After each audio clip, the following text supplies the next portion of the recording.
شب بخیر باشد دوستان عزیز. یک سیکرتی شیرینی زندگی را زیاد کردن همین است که می توانیم که با یک دستگل زیبا دل همسرامون شاد کنیم.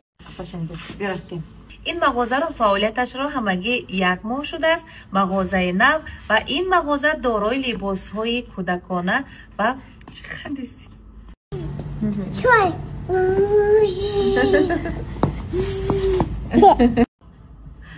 نکو کرشما جان خیلی نمیکنم، من میرم نمیکنم قطعیسیان.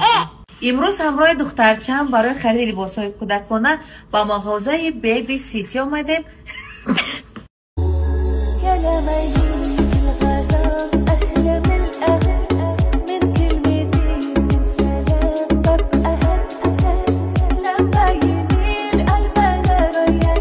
زنای دم که با پول فابریک صاحب خانه در روسیه، در تاجیکستان، صاحب ماشین در یک ماه دو سه جا سفر میکنن و همه اینها باور میکنید شما که زنهای خانه‌شینن، چند تایی فرزند دارن، در تربیت فرزند خانه‌شینن، شوهراشون اجازه نمیدهد که کار کنن.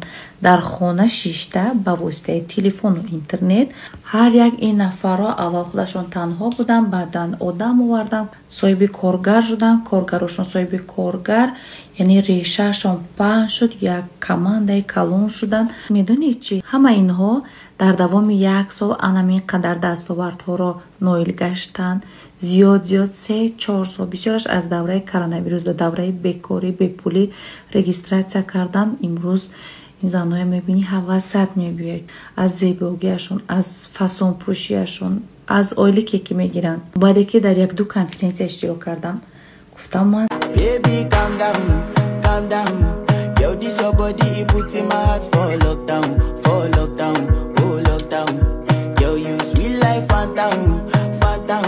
I tell you say I love you, you know they for me.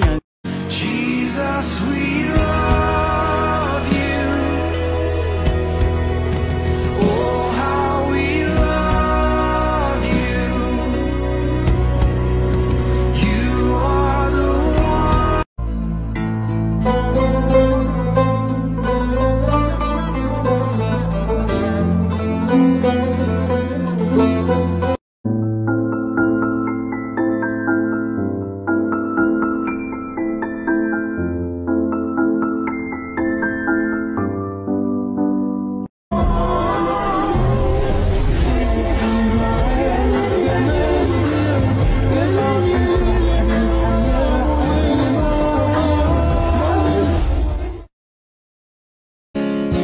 Je veux de l'amour, de la joie, de la bonne humeur. C'est pas votre argent qui fera mon bonheur. Moi je veux crever la main sur le cœur. Allons ensemble découvrir.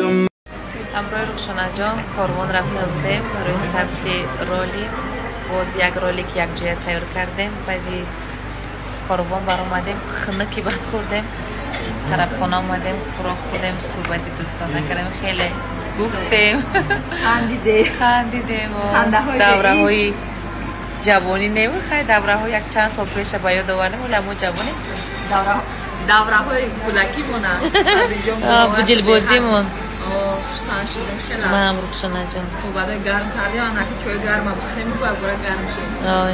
سلامت بشه. کناری من فرزانه وانه است، فرزانه حلیم جان چی است؟ پسی کردرده لیکن خیلی با همون نشانه دادنم معرفیش دیگه مخلصه چه داره.